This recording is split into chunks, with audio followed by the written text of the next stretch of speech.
अस्सलाम वालेकुम नाजरीन, आप देख रहे हैं INN चैनल। मैं हूं शेख अहमद अली। इस न्यूज़ बुलेटिन में आइए नज़र डालते हैं दिन भर की बड़ी खबरों पर। जॉइंट एंट्रेंस एग्जामिनेशन यानी JEE एडवांस 2023 इम्तहानात में तेलुगु तलबा ने बेहतर मुजाहरा करते हुए टॉप 10 में से 6 रैंक हासिल किए। नागर कर्नूल जिले से ताल्लुक़ रखने वाले CV रेड्डी ने 360 में से 341 निशानात हासिल करते हुए पहला रैंक हासिल किया। मुल्क की खातून टॉपर का ताल्लुक भी हैदराबाद जोन से है। NN भुवेश्वरी नामी तालिबा ने हैदराबाद जोन से इम्तिहान तहरीर करते हुए 298 निशानात के जरिए बहैसियत मजमूई हिंदुस्तान भर में 56वां रैंक हासिल किया। ऑल इंडिया दूसरा रैंक R सूर्या तेजा ने हासिल किया। 5वां रैंक A वेंकट शिवराम, 7वां रैंक B अभिमन्यु चौधरी, 9वां रैंक N बालाजी रेड्डी और 10वां रैंक YP वेंकट मणिधर रेड्डी ने हासिल किया। इन तमाम का ताल्लुक तेलुगु रियासतों से है। Indian institute of technology Guwahati ने इतवार को JEE एडवांस 2023 के नतायज जारी किए। 10,432 उम्मीदवार जिनका ताल्लुक हैदराबाद जोन से है अहल करार दिए गए हैं। इस जोन के 170 उम्मीदवार टॉप 500 रैंक में शामिल हैं। किसी भी जोन में ये सबसे ज़्यादा रैंक आने वाले हैं। दिल्ली जोन दूसरे नंबर पर रहा जिसमें 120 रैंकर्स रहे, जबकि मुंबई जोन आखिरी मकाम पर रहा जहां के 100 टॉप रैंकर्स देखे गए। टॉप 100 रैंकर्स में हैदराबाद के 40 रैंकर्स शामिल हैं। टॉप 200 में इसके 75 रैंक हासिल करने वाले शामिल हैं। टॉप 300 में 121 रैंक हासिल करने वाले हैं। महकमा मौसमियात के अहदेदारों ने रियासत में आइंदा 3 दिनों तक शदीद गर्मी की लहर और गर्म हवाएं चलने का इंतबाह देते हुए अवाम को मशवरा दिया है कि वो गैर ज़रूरी तौर पर घरों से बाहर ना निकलें। अहदेदारों ने बताया कि रियासत के कई अजला में दर्जे हरारत में गुज़िश्ता चंद दिनों से इजाफा हो रहा है और आइंदा 3 दिनों तक इसमें मज़ीद इजाफे का इम्कान है, जिसके पेश नज़र अवाम को एहतियात का मशवरा दिया जा रहा है। ज़रूरत पड़ने पर ही अवाम घरों से बाहर निकलें वरना घरों में ही रहने को तरजीह दें। अहदेदारों ने कहा कि कई अजला में ऑरेंज अलर्ट भी जारी किया गया है। रियासत के जिन अजला में आइंदा 3 दिनों तक शदीद गर्मी और गर्म हवाएं चलने का इम्कान है उनमें आदिलाबाद, आसिफाबाद, मंचिरियाल, निर्मल, जगतियाल, करीमनगर, पेद्दापल्ली, भोपालपल्ली, मुलुग, कोत्तगुडम, खम्मम, नलगुंडा, सूर्यापेट, वरंगल, महबूबाबाद और हनमकुंडा शामिल है। इतवार के रोज़ भी दारुल हुकूमत हैदराबाद के अलावा कई अजला में गर्मी की शदीद लहर देखी गई, जहां सुबह 8 बजे से ही धूप की तमाज़त में तेज़ी देखी गई। दोपहर में शहर के कई सड़कें सुनसान नजर आई। अजला से भी इसी तरह की इत्तला मौसूल हुई है। तेलंगाना को रियासत का दर्जा दिलाने के लिए अपनी जानों की कुर्बानी देने वालों की याद में तामीर तेलंगाना शोहदा की यादगार इफ्तिताह के लिए तैयार है। वज़ीर आला चंद्रशेखर राव 22 जून को इसका इफ्तिताह अंजाम देंगे। हैदराबाद शहर के कल में सेक्रेटेरिएट के सामने ये यादगार एक इख्तियारी अंदाज में तामीर की गई है जो मुकम्मल तौर पर स्टेनलेस स्टील से बनी है। इसे खास तौर पर एक दीप की शक्ल में बनाया गया है। इसमें audio visual room, convention room, rooftop restaurant वगैरह का इंतजाम किया गया है। यादगार का इफ्तिताह इस माह की 22 तारीख को वज़ीर आला चंद्रशेखर राव करेंगे। आर्टिस्ट रमना रेड्डी ने इस यादगार को डिज़ाइन किया है। उन्होंने कहा कि यह असली आर्किटेक्चर का नमूना है। इसके अलावा छोटे फव्वारे भी लगाए गए हैं जो इसकी खूबसूरती में इजाफा कर रहे हैं। उन्होंने कहा कि इस लोहे की खास बात यह है कि ये कई बरसों तक भी इस पर जंग नहीं लगेगा। इसमें 1200 टन लोहे का इस्तेमाल किया गया है। इसको पेशेवराना तौर पर बैनुल अक़वामी मियार के मुताबिक तैयार किया गया है। तेलंगाना के कालेश्वरम लिफ्ट इरिगेशन प्रोजेक्ट के पैकेज 9 के दूसरे पंप का ट्रायल रन कामयाबी के साथ अंजाम दिया गया। ये रन इतवार की सुबह की अवलीन सातों में तकरीबन 1 घंटे तक अंजाम दिया गया और पानी को मलकापेट रिजर्वायर में छोड़ा गया। इस ट्रायल रन के साथ ही दोनों पंप्स के वेट रन का काम कामयाबी के साथ अंजाम दिया गया। वाज़ेह रहे कि जारिया साल 23 मई को पहले पंप का ट्रायल रन अंजाम दिया गया था। इसे मिडमानिया डैम से दरिया गोदावरी के पानी को बराह मलकापेट रिजर्वायर, सिंगा समुद्रा टैंक, अपर मानिया डैम मुंतकिल किया जा सकता है। Engineer in chief N Venkateswarlu, superintendent Sudhakar Reddy और दीगर अहदेदार इस मौके पर मौजूद थे। वज़ीर जंगलात व माहौलियात इंदिरा रेड्डी ने कहा कि चीफ मिनिस्टर चंद्रशेखर राव की जानिब से शुरू करदा हरितारा प्रोग्राम में अवाम की शिराकत से उसके बेहतर नताइज सामने आ रहे हैं। इसी जज्बे के साथ हर किसी को हरियाली के प्रोग्राम में शिरकत करते हुए कामयाब बनाने की ज़रूरत है। जो तेलंगाना की तश्कील के 10 साल के मौके पर पीर को मुनक्किद किया जाएगा। उन्होंने रियासत भर के मौज़ूआत और टाउन्स में बड़े पैमाने पर शजरकारी की ज़रूरत पर जोर दिया। उन्होंने साथ ही रियासत में सरसब्ज़ी और शादाबी के मसाइल के सिलसिले में आवाम को तफसीलात से वाकिफ करवाने का भी मशवरा दिया। उन्होंने कहा कि जंगलात के तहफ़्फ़ुज़ के लिए खिदमत अंजाम देने वाले फॉरेस्ट ऑफिसर्स और स्टाफ को रविंद्र भारती में मुनक्किद होने वाले प्रोग्राम में अवार्ड दिए जाएंगे। चीफ मिनिस्टर तश्कील तेलंगाना के 10 साल के मौके पर मुनक्किद होने वाले प्रोग्राम में शिरकत करेंगे। उन्होंने बताया कि चीफ मिनिस्टर रंगारेड्डी जिले के तुमलुरु अर्बन फॉरेस्ट पार्क में पौधा लगाएंगे। ముఖ్యమంత్రి కేసీఆర్ మానస పుత్రిక హరితార కార్యక్రమం ప్రజల భాగస్వామ్యంతో మంచి ఫలితాలు ఇస్తుంది. ఇదే స్ఫూర్తితో తెలంగాణ దశాబ్ది ఉత్సవాల్లో భాగంగా సోమవారం నిర్వహించే హరితోత్సవం కార్యక్రమంలో ప్రతి ఒక్కరూ పాల్గొని విజయవంతం చేయాలి. రాష్ట్ర వ్యాప్తంగా గ్రామాలు పట్టణాల్లో పుడమి పులకించేలా ప్రకృతి ప్రవేశించేలా పెద్ద ఎత్తున మొక్కలు నాటాలి.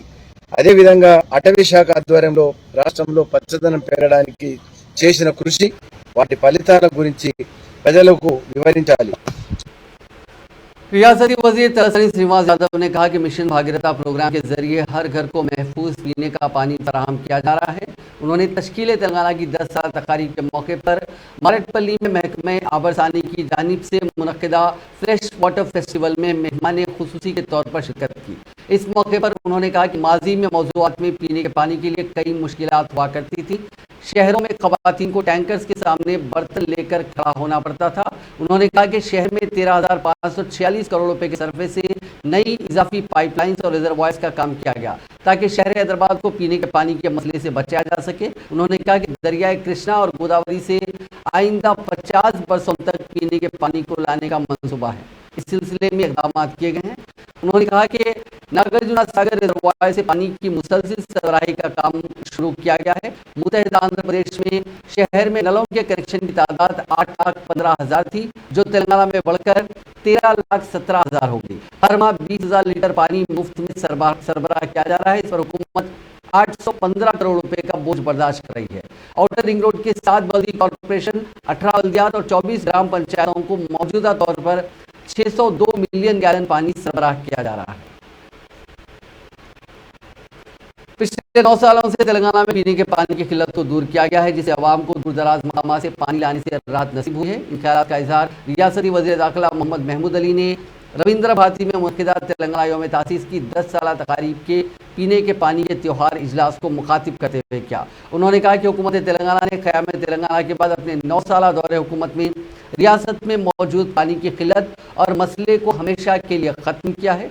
तश्कील तेलंगाना से कबल आवाम को पीने के पानी के लिए दूर दराज मकामात तक जाना पड़ता था, जो मसला अब हल हो चुका है।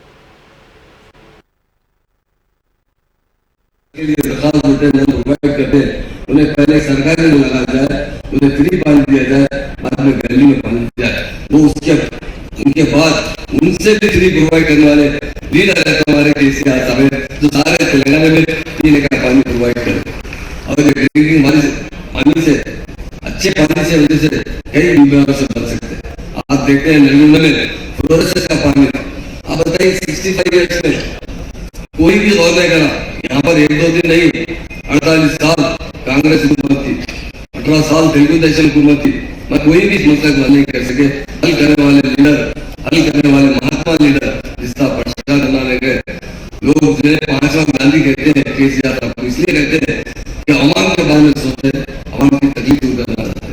आज वो ड्रिंकिंग वाटर देने के बाद कई लोगों की बीमारियों से लगती है। इसलिए खास तौर से मिशन भगत के जितने इंजीनियर्स हैं, मैं भी से मुबारकबाद देता हूँ। और खासतौर से हमारे नारायण किशोर साहब है, सविता जबरवाल मैडम, जब से 2014 से तेलंगाना बना है, वो सीएम साहब किस तरह काम लेते हैं उनको मालूम है। सीएम साहब 1 मिनट चाहे नहीं देते, अगर कोई चीज याद आ गई तो दिनों में 50 लाख को मालूम है, 25 बार हो गए ये काम क्या हुआ, ये काम क्या हुआ। हमारा जो कालेश्वर मार्केट बना, साहब रात दिन मेहनत करते हुए ठीक है, यहाँ से देखते थे कि किस तरह वहाँ काम हो रहा है। लोग बाद में बोलते थे, अरे केसीआर साहब क्या देख रहे हैं, हमको कैसा बात कर रहे हैं। सीएलपी लीडर मल्लू भट्टी विक्रमार्का को बेसिमत या बेमकसद कायद करार देते हुए तेलंगाना कानून साज काउंसिल के सदर नशीन गुत्था सुखेंद्र रेड्डी ने कहा कि विक्रमार्का के अवामी मार्च पर कोई रद्दअमल सामने नहीं आ रहा है। उन्होंने नलगुंडा में मीडिया से बात करते हुए कहा कि इस पदयात्रा का मकसद अवामी मसाइल नहीं है जिसका दावा वो कर रहे हैं, बल्कि इसका मकसद पार्टी में बालादस्ती हासिल करने में विक्रमार्का को मदद करना है। उन्होंने कहा कि उनके प्रोग्राम पर कोई अवामी रद्द-ए-अमल नहीं देखा गया। हफ्ते को नलगुंडा के क्लॉक टावर सेंटर में मुनक्किदा जलसे में सिर्फ 150 अफराद ने शिरकत की है। कांग्रेस के कायद मीडिया की तवज्जो हासिल करते हुए उनके और वजीर बरकी जगदीश रेड्डी के खिलाफ बेबुनियाद इल्जाम आयद कर रहे हैं। सीएलपी लीडर के रिमार्क्स पर शदीद रद्द-ए-अमल जाहिर करते हुए उन्होंने निशानदेही की कि एसएलबीसी लो लेवल कैनाल के जरिए आवाम को आबपाशी की सहूलत हासिल हो रही है। జిల్లాలో పాలమూరు రంగారెడ్డికి వెళ్ళి నల్గొండ జిల్లాకు డిండి ఎత్తిపోతల పథకాన్ని నీళ్లు తీసుకుపోవద్దని గ్రీన్ ట్రిబ్యునల్కి వెళ్ళి స్టేలు ఇచ్చినటువంటి ఘనత కూడా వారిదే. అయినప్పటికీ 2882 కోట్లు ఒక డిండి లిఫ్ట్ ఇరిగేషన్ మీద ఖర్చు పెట్టింది తెలంగాణ ప్రభుత్వం. 2014 వరకు కాంగ్రెస్ ప్రభుత్వ హయాంలో 1200 కోట్లు ఖర్చు పెట్టింది. 2014లో వచ్చినటువంటి भोंगी के अपने असेंबली पीर शेखर रेड्डी ने इल्जाम लगाया कि उनके मकानात और दफातर पर जो 3 दिनों तक इनकम टैक्स के दावे किए गए, उसका मकसद अवाम की नज़रों में उनकी इमेज को मसख करना था और इन दावों के पस्से पर्दा साजिश रची गई है। हुकूमत जमात के रुकन असेंबली शेखर रेड्डी उनके मकानात और उनके दफातर पर इनकम टैक्स के दावों के बाद पहली बार भोंगी असेंबली हल्का है। इस मौके पर मीडिया से बात करते हुए रुकन असेंबली ने इस प्रोपेगेंडे की भी मजम्मत की जिसमें कहा गया कि आईटी के ओहदेदारों ने उनके रिश्तेदारों के मकानात पर भी दावे करते हुए अहम दस्तावेज़ात जब्त किए। उन्होंने कहा कि ऐसे प्रोपेगेंडे में कोई सच्चाई नहीं है। उन्होंने कहा कि हालिया आईटी दावों के दौरान उन्होंने ओहदेदारों के साथ मुकम्मल ताउन किया। उनके रिश्तेदारों के मकानात पर कोई दावे नहीं किए गए। उनके रिश्तेदारों का उनके कारोबार से कोई ताल्लुक नहीं है। दावों के दौरान ओहदेदारों को कुछ भी नहीं मिला। रुकन असेंबली ने इल्जाम लगाया कि आईटी दावों के पसे पर्दा साजिश थी और बाज़ ताकतें आईटी रेड्स के नाम पर उनकी इमेज को खराब करने की कोशिश कर रहे हैं। వాళ్ళ ఇంటెన్షన్ ఉంది ఏదైనా బిగ్ ఏమైనా దొరుకుతుందనే ఒక ఆలోచనతో వచ్చి ఏం దొరకకపోవడం ద్వారా అట్లే డేస్ కంటిన్యూ ఎక్కడెక్కడ అనే ఆయన ఉన్నారు. వాళ్ళు ఏదో ఎక్స్పెక్ట్ చేసుకుని వచ్చు. అలా కాదు తెలిసిన తర్వాత షాక్ అయ్యారు. అన్ని డాక్యుమెంట్ వైజ్ అన్ని క్లియర్ ఉన్నాయి. నేను అనేది ఏంటంటే డేస్ రావాలి చూసుకోవాలి, ఇంకా కావాల్సిన లేకపోతే as per document CM document తీసుకొని రమ్మని చెప్పచ్చు ఐటీ ఆఫీసర్. కానీ 3 days ఉండడం అనేది చాలా వెళ్తున్నారు అంతా 3 days కాదండి. तेलंगाना कांग्रेस उमूर के इंचार्ज मानिकराव ठाकरे ने कर्नाटका के सदर पीसीसी व deputy chief minister DK Shivakumar को तेलंगाना के इंतखाबात में पार्टी इंचार्ज बनाए जाने की इत्तलात को मुस्तरद कर दिया।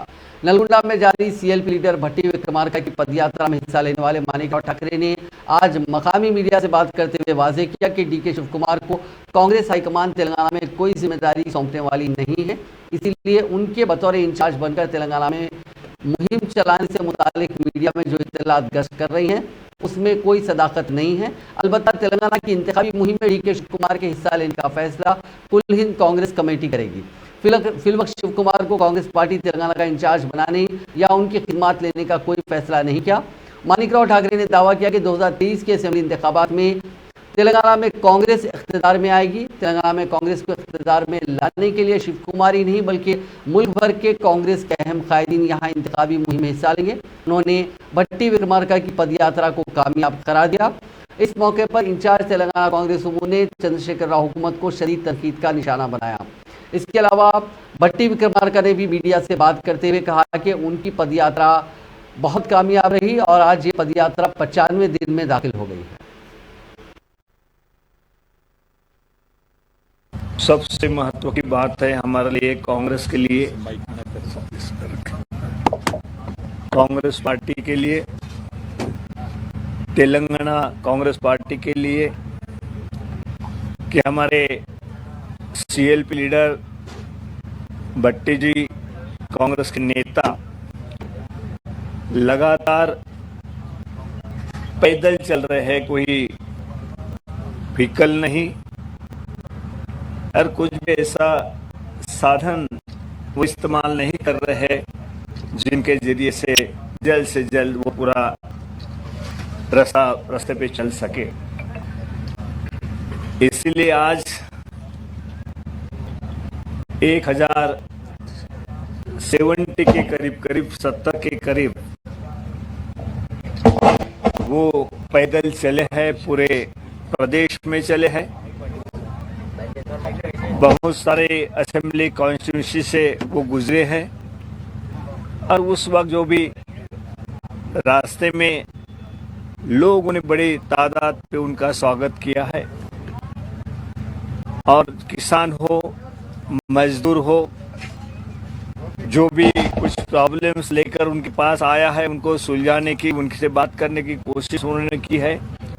युवाओं के साथ उन्होंने बात की है, सभी वर्ग के साथ उन्होंने बातचीत करते हुए लगातार वो तेलंगाना में पद यात्रा से पैदल वो चल रहे हैं। हमारे कांग्रेस के लिए ये बड़ी बात है, कांग्रेस को मजबूती के लिए बड़ी बात है, और जिस तरीके से वो इसमें पूरी तरह कामयाब हुए हैं, मैं समझता हूँ ये हमें कांग्रेस पार्टी को एक ऊर्जा देने में भट्टी जी की पद यात्रा सफल हुई है। और अभी तक उन्होंने जिस तरीके से वो पैदल चल के लोगों की समस्याओं के बारे में उन्होंने जाना है, इस गवर्नमेंट के खिलाफ जो बातें उनको सुनाई दी है कि जिस तरीके से लोगों का पैसा, जो जनता का पैसा अपने खुद के लिए, खुद के फैमिली के ऊपर, कुछ సమయంలోనే మా ఇన్ఛార్జ్ సెక్రటరీ గారు మాణిక్యరావు ఠాకరేజీ రోహిత్ చౌదరి గారు వస్తా ఉన్నారు, ప్రెస్ అడ్రస్ చేస్తారు అనగానే మీకు చాలా పనులు ఉన్నప్పటికీ, దూరంగా ఉన్నప్పటికీ కూడా కార్యక్రమానికి వచ్చినందుకు మీ అందరికీ ముందుగా నా హృదయపూర్వకమైనటువంటి ధన్యవాదాలు తెలియజేస్తున్నాను. అట్లాగే ఈ పీపుల్స్ మార్చ్ పాదయాత్రలో భాగంగా నల్లగొండ జిల్లాలో ప్రవేశించిన దగ్గర నుంచి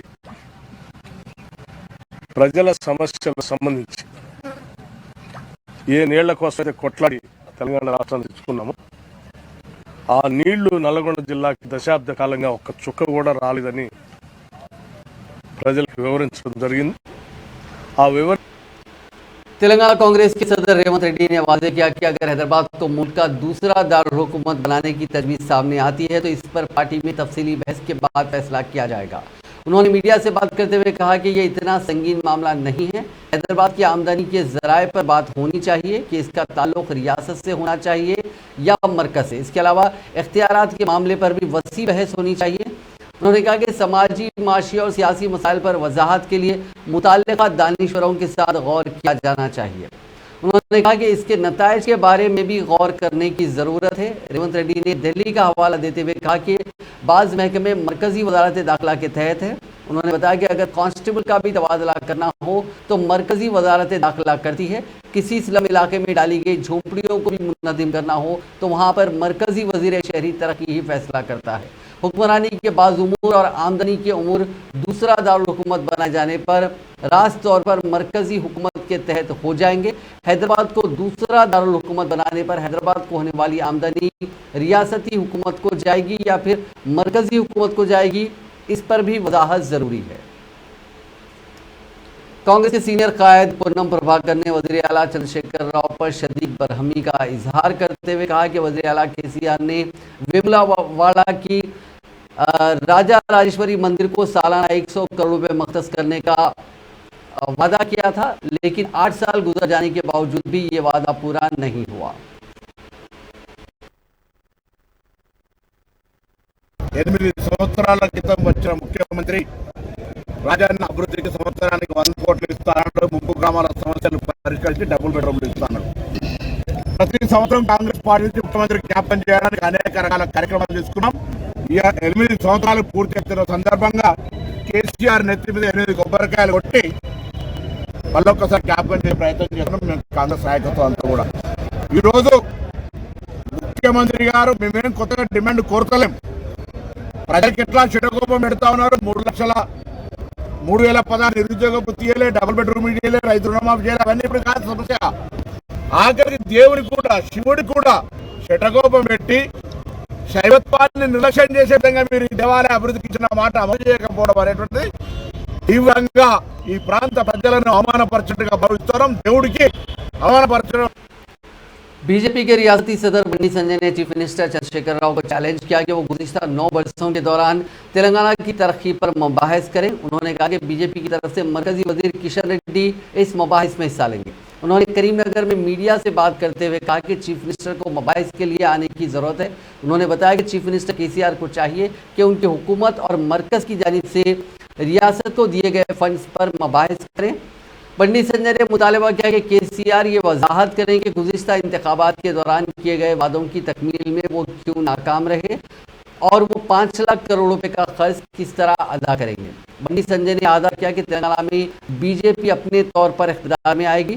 उन्होंने वाज़ेह किया कि बीजेपी उन बेहतर स्कीमात को जारी रखेगी जिन पर अमलावरी की जा रही है। उन्होंने बताया कि बाज़ तब्दीलियों के साथ बीजेपी धरानी पोर्टल को भी जारी रखेगी। उन्होंने रीमा किया कि ये बेहतर कदम है, ताहम इसका इस्तेमाल केसीआर खानदान के मफादात के लिए किया जा रहा है। धरानी पोर्टल से मसाइल के शिकार अफराद से हम इंसाफ करेंगे।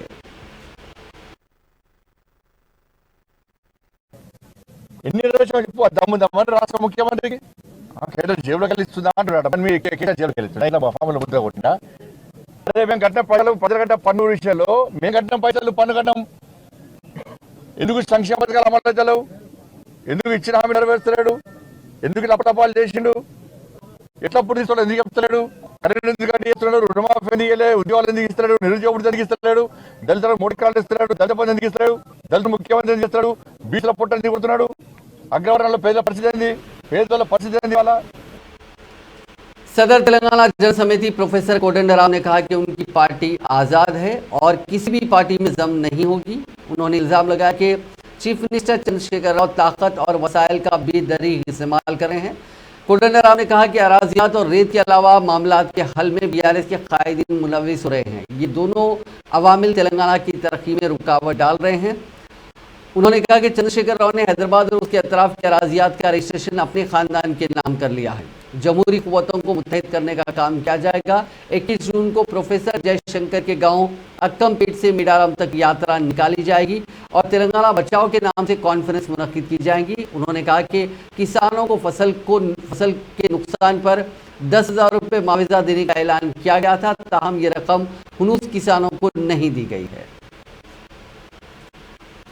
शहरी हुकूक के जहदकार प्रोफेसर हरगोपाल के खिलाफ दर्ज इंसदाद गैर कानूनी सरगर्मियाँ यानी यूएपीए मुकदमे से दस्तबरदार होना है।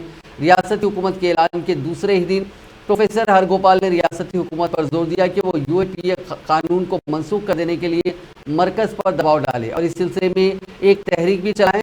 उन्होंने सियासी जमातों को मशवरा दिया कि इस खतरनाक कानून को मनसूख कर देने का वादा करते हुए हर सियासी जमात अपने इंतखाबी मंशूर में इस मौजू को शामिल करे। मीडिया से बात करते हुए प्रोफेसर हरगोपाल ने कहा कि उनके अलावा दीगर 6 अफराद के खिलाफ इस खतरनाक कानून के तहत मुकदमा दर्ज करने के लिए हुकूमत के पास मुनासिब सबूत नहीं थे, जिसकी वजह से हुकूमत ने उनके खिलाफ दर्ज मुकदमे को वापस लेने का फैसला किया है। उन्होंने कहा कि इस केस में मजीद 140 अफराद भी हैं, उन तमाम के मुकदमात भी वापस लेने का उन्होंने मुतालबा किया। उन्होंने कहा कि यूएपीए एक खतरनाक कानून है, इससे खतरनाक कानून इस मुल्क में मौजूद नहीं है। इस कानून के तहत पुलिस को मुकदमा दर्ज करने का इख्तियार होता है और मुलजिम बनाए गए अफराद का ये काम होता है कि वो बेकसूर साबित होने के लिए जद्दोजहद करें। उन्होंने कहा कि साबिक में टाडा और पोटा जैसे सख्त कानून की भी मुखालिफत की गई थी। रियासत तेलंगाना के जिले वरंगल में एक नौजवान ने हिजड़े से शादी कर ली। 23 साल ऑटो रिक्शा ड्राइवर ने हफ्ते के रोज वेमुलावाड़ा में वाक़े श्री राजा राजेश्वरी स्वामी मंदिर में एक ट्रांसजेंडर खातून से शादी की। मकामी जराये के मुताबिक श्रीवास नामी नौजवान की जनखा पिंकी 22 साल से 5 साल कबल दोस्ती हुई थी। इन दोनों का ताल्लुक वरंगल जिले के नरसमपेट से है। ये दोस्ती मोहब्बत में बदल गई और दोनों ने शादी कर ली। हैदराबाद के पुराने शहर के मीर चौक में हफ्ते की आधी रात हवाई फायरिंग से सनसनी पैदा हो गई। मकान खरीदने के मामले पर दोनों फरीकैन में झगड़ा हुआ। तो इस दौरान एक एडवोकेट ने हवाई फायरिंग कर दी। एसीपी मीरचौक के मुताबिक मीरचौक इलाके में चंद रोज कबल अरफत नामी शख्स ने मकान खरीदा था। इस मसले पर कुछ दिनों से दोनों फरीकैन के दरमियान तनाज़ा चल रहा था। बताया गया कि खरीदे गए मकान का तनाज़ा अदालत में ज़ेर दौरा है, जिस पर उस मकान के दीगर हिस्सेदारों ने एतराज़ किया कि मुतनाज़ा मकान कैसे खरीदा गया। इसी मामले में दोनों फरीकों ने एक दूसरे के खिलाफ पुलिस स्टेशन में शिकायत दर्ज कराई है। वो अदालत भी गए, लेकिन मकान खरीदने वाले शख्स ने गुज़िश्ता रोज एक बार फिर मीरचौक पुलिस स्टेशन में मुकदमा दर्ज कराया, जिसके नतीजे में हफ्ते की आधी रात को एक मसूद अली नामी वकील के मालिक के मकान अरफा से लड़ाई हो गई। उसने उन्हें डराने के लिए अपने रिवॉल्वर से मुबैना तौर पर हवा में फायर किया। इस वाक़े में दोनों तरफ के लोगों ने पत्थरों और लाठियों से हमला किया। इस वाक़े में 2 अफराद जख्मी हो गए। इत्तला मिलने पर पुलिस मौके पर पहुंच गई और दोनों फरीकैन को गिरफ्तार कर लिया। मुकदमा दर्ज कर लिया गया है और तफ्तीश जारी है।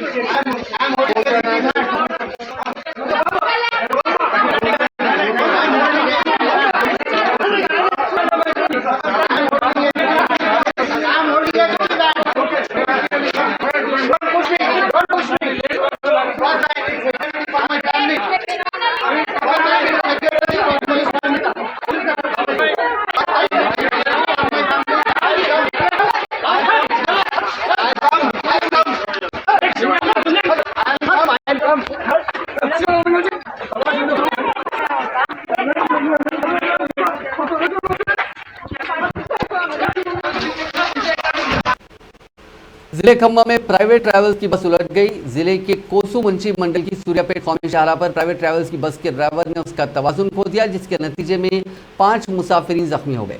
इस हादसे के वक्त बस में 37 मुसाफिरीन सवार थे। ये बस हैदराबाद से आंध्र प्रदेश के राजमंड्री जा रही थी। इस हादसे में जख्मी अफराद को इलाज के लिए अस्पताल मुंतकिल किया गया। शमशाबाद एयरपोर्ट पर 2 मामलात में 2 मुसाफिरीन के पास से बड़े पैमाने पर सोना जब्त किया गया। कस्टम्स हुकाम ने बताया कि एक मुसाफिर जो फ्लाइट नंबर E1484 के जरिए बराह दुबई हैदराबाद पहुंचा था, उसे कस्टम्स के एयर इंटेलिजेंस यूनिट के अहदेदारों ने सामान की तलाशी के दौरान पकड़ लिया। इस मुसाफिर के पास एक प्लास्टिक का डब्बा पाया गया, जिसमें भूरे रंग का एक पाउडर पाया गया। ये पाउडर देखने में छोटे बच्चों को पिलाए जाने वाला मिल्क ड्रिंक मिक्स नजर आ रहा था। ताहम तफसीली जांच पर पता चला कि भूरे रंग का पाउडर सोने का पाउडर है। इस पाउडर से सोने को तैयार किया जाता है। इस मुसाफिर के पास 127 ग्राम सोने का पाउडर जब्त किया गया, जिसकी मालियत 7,77,621 रुपए है। ये पाउडर बच्चों के मिल्क पाउडर के डब्बे में रखा गया। कस्टम्स के अहदेदार उस मुसाफिर से पूछताछ कर रहे हैं ताकि ये पता चलाया जा सके कि किसकी वहां पर ये पाउडर हैदराबाद मुंतकिल किया गया। दूसरे मामले में दुबई से हैदराबाद पहुंची एक खातून को सोने के साथ पकड़ा गया। यह खातून एमिरेट्स की फ्लाइट के जरिए गुज़िश्ता रोज शमशाबाद एयरपोर्ट पहुंची। उसकी तलाशी के दौरान ज़ेरे जामा एक पैकेट पाया गया। इस पैकेट में पेस्ट की शक्ल में सोना और 2 छोटी तलाई चेन पाई गई। इस जुमला जब्त 726 ग्राम सोने की मालियत 45,37,500 रुपए है। वरंगल जिले में पेश आए सड़क हादसे में एक सब इंस्पेक्टर हलाक हो गया। यह हादसा वरंगल नरसमपेट मेन रोड में उस वक्त पेश आया जब कार दरख्त से टकरा गई। इस सब इंस्पेक्टर की शिनाख्त जिले के अनंतराम गांव से ताल्लुक रखने वाले सोमा कुमार स्वामी के तौर पर की गई, जो भद्रादरी कुतुबगुड़म जिले में सब इंस्पेक्टर के तौर पर खिदमत अंजाम दे रहा था। वो इतवार को कार में वरंगल आ रहा था कि हादसा पेश आया। इतला मिलते ही पुलिस वहां पहुंची, जिसने लाश को पोस्टमार्टम के लिए भेज दिया। काला जादू करने के शुबे में एक जोड़े को दरख्त से बांध दिया गया। ताहम पुलिस की बरवक्त कार्रवाई के नतीजे में इस जोड़े की जान बच गई। ये गैर इंसानी वाकया तेलंगाना के जिले संगारेड्डी के सदाशिव पेट मंडल के कोलकुर में पेश आया। पुलिस के मुताबिक एम यादయ్య और उसकी बीवी अमृतम्मा पर उसी गांव में रहने वाले उनके रिश्तेदारों ने काला जादू का शुबा करते हुए हमला किया और बाद अज़ां इस जोड़े को गांव की पंचायत के करीब एक दरख्त से बांध दिया। इस वाक़े को देखने वाले किसी ने भी इस जोड़े को बचाने की हिम्मत नहीं की। पुलिस ने कहा कि यादయ్య के बाद रिश्तेदार बीमार पड़ गए थे, जिसके बाद वो मकामी स्वामी से रुजू हुए, जिसने उनसे कहा कि उनके बाद रिश्तेदारों ने जादू किया। इस स्वामी ने इस जोड़े पर शुबा किया, जिस पर उसकी बातों में आकर इस जोड़े को दरख्त से लटका दिया गया। पुलिस ने मामला दर्ज करके जांच शुरू कर दी। नाजरीन, इस न्यूज़ बुलेटिन में बस इतना ही। आप देखते रहिए INN चैनल।